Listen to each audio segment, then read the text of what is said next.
جی ناظرین، بریک کے بعد آپ کو خوش آمدید کہتے ہیں۔ ہم ذکر کر رہے تھے یوکرین تنازع کا، اوریہ صاحب نے کچھ حقائق پیش کیے ہیں۔ اوریہ صاحب، کیا بات ہو رہی تھی کہ جی یہ جو معاملہ ہے، ایک تو آپ نے کہا کہ رشیا کے ساتھ جو بڑھتی ہوئی قربتیں ہیں، اس کا پاکستان کو اور عالم اسلام کو بھی فائدہ ہے۔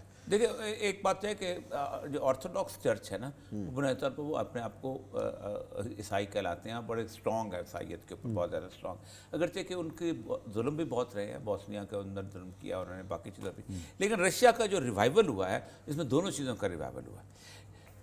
گھبراہٹ ان کو وہی ہے افغانستان کے حوالے سے کہ افغانستان میں اگر ایک اسٹیبلٹی آ گئی اور کہیں صورتحال اس طرح کی شروع ہو گئی، نان اسٹیبلٹی ہوئی، تو وہاں پر کسی طور پر پھر دوبارہ وہ چیچنیا کا مسئلہ نہ کھڑا ہو جائے، تاتارستان کا مسئلہ نہ کھڑا ہو جائے۔ لیکن ایک اہم ترین بات یہ ہے کہ رشیا نے جو آج سے کچھ عرصہ پہلے 2015 میں جو پروجیکٹ شروع کیا تھا، وہ بہت بڑا تھا، گیس پائپ لائن کا پروجیکٹ۔ اس میں 70% جو ہے یہ اپنا کاسٹ جو ہے وہ رشیا نے پے کرنی تھی اس پائپ لائن کی، اور سب سے بڑی بات یہ ہے کہ 25 سال تک اس کو رشیا نے آپریٹ کرنا تھا، اور رشیا کو اس کا کوئی فائدہ سچ اس میں نہیں تھا، لیکن افغانستان سے اس کی جو گیس پائپ لائن پاکستان تک پہنچنی تھی، وہ ایک رشیا کو اس طرف ایک آؤٹ لیٹ مل سکتا تھا کسی نہ کسی طور پر اس کی کرائسس۔ عثمان صاحب، جو سب سے بڑا بلٹ اپ ہو رہا ہے وہ یہ ہو رہا ہے کہ یوکرین میں دو حصے ہیں یوکرین کے بنیاد، ایک وہ ہے جو پرو رشیا گروپ، وہاں پر موجود ہے، اچھی خاصی رشین پاپولیشن۔ صحیح۔ آپ کو شاید اندازہ ہو کہ یوکرین وہ واحد علاقہ تھا کہ جو اس نے ریزسٹنس کی تھی جو زار کے ساتھ تھے، اچھا، اور زار روس کے ساتھ تھے، اور زار آخر میں چھپا بھی یہیں آ کے تھا اس کے سامنے، اور ایک دن کے اندر کمیونسٹوں نے 50,000 یوکرینینز کو نکال کے ان کو مار دیا تھا، 50,000 بندہ مارا گیا تھا ایک دن کے اندر، اور یہ بہت بڑی کیجلٹی تھی کمیونسٹ ریولوشن کی۔ تو انہوں نے یہ کیا ہے باقاعدہ جو کہ اس کو کہا ہے کہ تم ہمارے اس میں شامل ہو جاؤ، جب انہوں نے نیگوسیشن شروع کی۔ صحیح۔ ان کے پاس تقریباً کوئی 750 ایٹم بم تھے، اور یہ بہت بڑی تیسری بڑی آرمی طاقت تھی اس کے حساب سے، نیوکلیر بامز کے حساب سے۔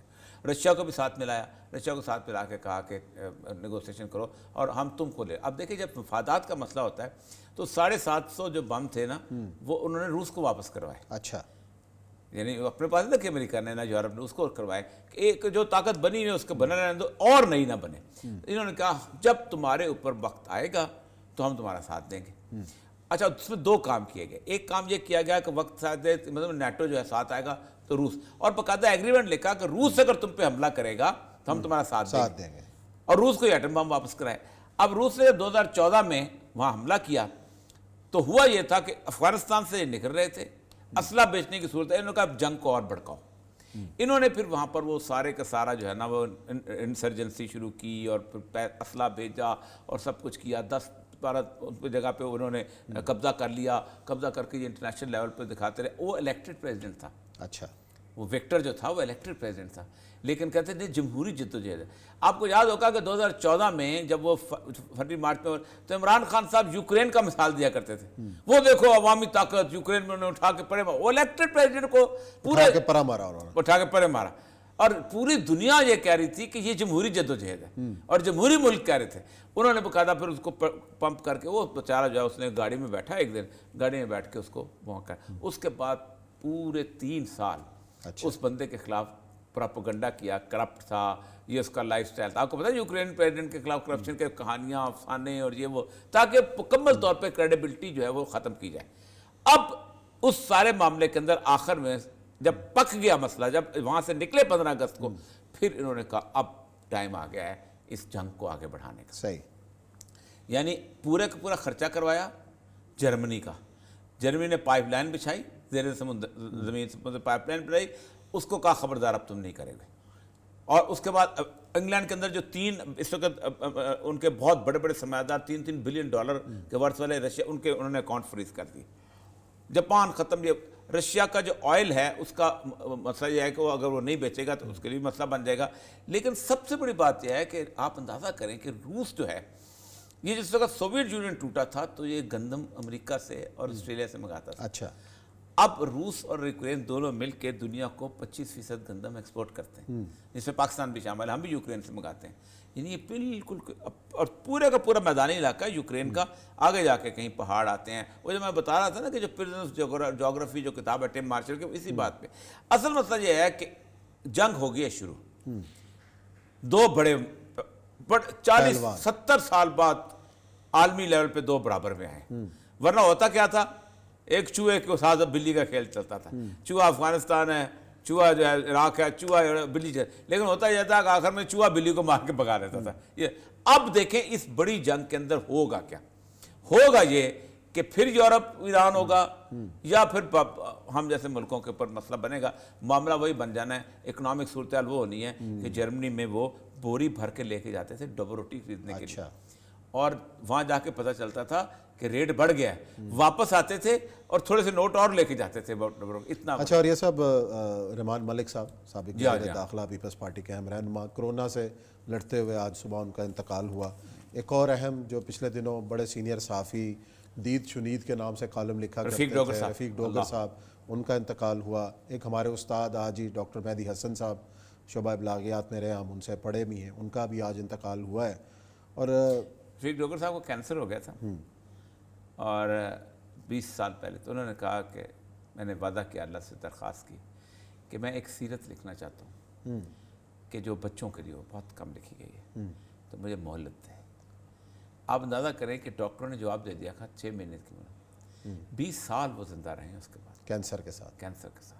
اور انہوں نے پھر وہ جو الامین لکھ دی ہے نا, سبحان اللہ, وہ جو سیرت کی, پھر اس پہ قرآن پاک کی تفسیر, تو کمال. کہ آپ کو یاد ہوگا کہ زندگی میں انہی کا آرٹیکل ہوتا تھا جو کبھی پڑھا جاتا تھا, اور پوری افغانستان کی وار کو کور کرنا, اور سارا کو بڑے کمال کا, اور انتہا ہی نفیس نیک. یہ ہماری ملاقاتیں رہی ہیں جی, اللہ تعالیٰ کا ایک بہت بڑا معجزہ تھے, اور کس مجھے نے قدر نہیں کی. اب دیکھیں کوئی خبر, کوئی پروگرام کچھ میں نہیں, کچھ نہیں. آج اگر جس ملک میں لتا منگیشکر کے مرنے کے اوپر پروگرام ہو اور رفیق ڈوگر کے اوپر 5 سیکنڈ کا پروگرام بھی نہ کرے, وہ کیا ہے ملک کو. اس کی ان کی سیرت بچوں کم کرتے ہیں, بچوں کے لیے کام نہیں کرتے. انہوں نے کہا میں رسول اللہ کی سیرت آسان زبان میں لکھا رہا, لکھ کے دی. اور کتنا بڑا صحافی, یہ سارے صحافی ان کے شاگردوں میں سے ہیں پاکستان کے اندر, لیکن نہیں. تو ہم دوسرے رحمان ملک صاحب ہیں جی, ملک صاحب تو آپ کے تو اسسٹنٹ ڈائریکٹر بھی رہے ہوں گے جب میرے زمانے میں سی چمن تھے. اصل میں اسی کے لیے انہوں نے, پھر آپ کہیں گے ہر جگہ تم موجود ہوتے. مسئلہ یہ ہے, میں چمن میں جب اسسٹنٹ کمشنر تھا تو اس وقت یہ ڈپٹی ڈائریکٹر تھے میرے خیال ہے اس وقت ایف آئی اے میں. وہ یہ تھا کہ یہ 73 میں نعرہ ہوتا تھا ایلین رجسٹریشن اتھارٹی, اس میں یہ بھرتی ہوئے تھے 73 میں. اور 73 کے بعد پھر ایک بنی تھی بھٹو نے بنی تھی اوورسیز پاکستانی فاؤنڈیشن, یہ اس کے انچارج لگ گئے تھے. تو پھر ان کا تعلقات بڑے اچھے تھے ضیاء الحق کے ساتھ. ضیاء الحق نے ان کا لیٹر لکھا ضیاء الحق کو کہ ان کو لگا دیں ایف آئی اے میں, تو ضیاء الحق نے ان کو ایف آئی اے میں ڈپیوٹ کر کے بھرتی کر کے ضم کر دیا تھا. 88 میں ایک میجر جنرل جو تھا افغان عصمت اللہ مسلم, وہ وہاں پر وہ کر کے آیا تھا ڈیفیکٹ کر کے, اور اس کو ایف آئی اے نے گرفتار کیا تھا, اور پھر باقی لوگوں نے میرے لا کے اس کو چھوڑ دیا تھا. اس وقت یہ ڈپٹی ڈائریکٹر تھے. تو ایک بہت بڑی انکوائری جو ہوئی تھی, بہت بڑی, جس میں میرے اوپر بھی تھی کہ یہ کیسے ہوا تھا ایف آئی اے والا, اس میں ہم دونوں ساتھ تھے.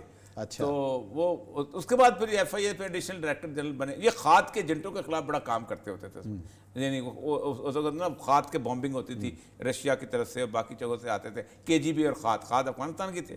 پھر اس کے بعد ان کی پروان پھر ایسے چڑھی ہے. پھر اس کے بعد جب انہوں نے وہ ایڈیشنل ڈائریکٹر جنرل ایف آئی اے ہوئے ہیں, اور پھر تو پھر رکے نہیں ہے نا, اور پھر تو بہت کلوز ہو گئے پیپلز پارٹی پہ. سیکورٹی انچارج بلکہ ہوا یہ تھا کہ ان کی سب سے بڑا کمال کی بات یہ ہے, یہ کہتے ہیں زرداری صاحب کی, کہ انہوں نے ان کو اپنا میاں شریف کو, آپ کو پتہ, گرفتار کیا تھا, اور بہت تکلیف میں تھے نواز شریف. لیکن جب ہوا تھا مساق جمہوریت لندن میں, انہی کے گھر میں, رحمان ملک انہی کے گھر میں بے نظیر کہتے ہیں یہاں آؤ گے تو فائر سائن ہوگا. اور وہ گئے تھے نواز وغیرہ گئے تھے, وہی سائن ہوا تھا. اور جہاں تک مہدی حسن کا تعلق ہے, کمال کے آدمی تھے, ہمارے تو دوست. دو ٹوک جی, بڑا پولیٹیکل سائنس کے حوالے سے, ویسے بھی گفتگو بڑی خوبصورت کرنی. مبشر حسن صاحب کے وہ کزن تھے. لیکن کشمیر کے اوپر میں نے ان کا ایک ویلاگ دیکھا, انٹرویو دیکھا, انہوں نے کہا کہ کشمیر کے اندر لڑے بغیر آپ کو کامیابی نہیں ملنی, اور اس کا کچھ کرو.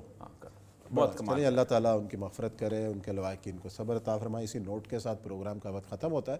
کل انشاءاللہ پھر ملیں گے کچھ نئے موضوعات کے ساتھ. اپنا خیال رکھیے گا.